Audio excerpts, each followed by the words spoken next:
Leadership topic of the day. I like to just bring this up to wrap up every podcast. And, prior to us starting the podcast, you mentioned that, you are passionate about getting your team on the right seat of the bus per se, but also just letting them do their job. How do you do that as a leader and as a mayor, and also as, a leader in your own business? I would say at Brewski's, step number one was getting those guys from the coffee shop and saying, I don't know anything about coffee. So recognizing your own weaknesses and being able to play to the strengths that you have and supplementing them with the people that have the strengths that you don't. So getting those guys in and then giving them the free rein to say, go to Basins and put together a coffee that we can sell and be proud of. That, isn't going to be turning people off because it's too bitter or isn't too light, something good, but that we can label as Brewski's.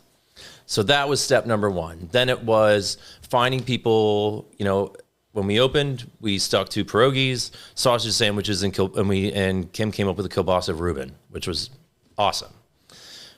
Finding people that were reliable and had other ideas that could bring to the kitchen, eventually culminating in being able to get to the business to a point where you can hire someone like a Norman that, can expand the whole operation.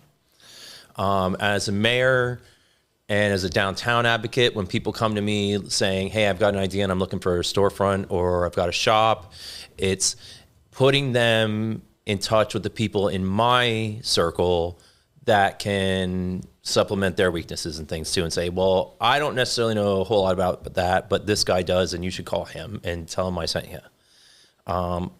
That's my favorite part of the job right now, is being able to. And some of these people that come to me, they don't wind up being able to open a business in Bloomsburg, because right now we are really short on commercial kitchens. We very much have a restaurant row on Main Street. And so I would like to fill in a little bit more with retail. But I think that there, again, it complements each other. If you have people that are down there dining, they're going to walk, what we're all looking for is eyeballs on our stores.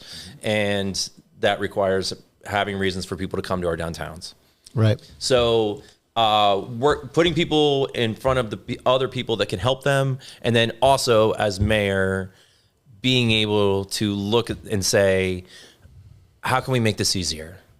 We can't just let you throw up a shack. There's building codes, but we can make the process as easy as possible. And whether that's front loading on the website as far as, hey, if you're looking to open a business, here's what to think about. And that was one of the things when we redid the website that was very important to me was we have a tab looking to open a business in town. Here's who you need to contact for utilities. Here's where, here's the process with the codes, so that you at least have an idea of what to plan for if you've never done it before. And honestly, that's about the best that we can do. None of us are big enough to have anyone that's a business development specialist on, the town payroll that can hold your hand through this. The chamber tries to help out a little bit, but these are all people that have good ideas. And what I'm seeing more and more of is, like, there's just a retail clothing place that opened up, which I love. They are selling the majority of their stuff on TikTok. Yeah. Would not cross my mind. I don't even know what the hell they're doing. Right. But I like that. That's my concept of the future of all these small towns, is finding entrepreneurs that can basically put together a good storefront, but are seeing it as almost a warehouse for their online sales. Because I don't think that you can have a strict brick and mortar in the retail space anymore without having some type of online backup. Yeah. I love that, man.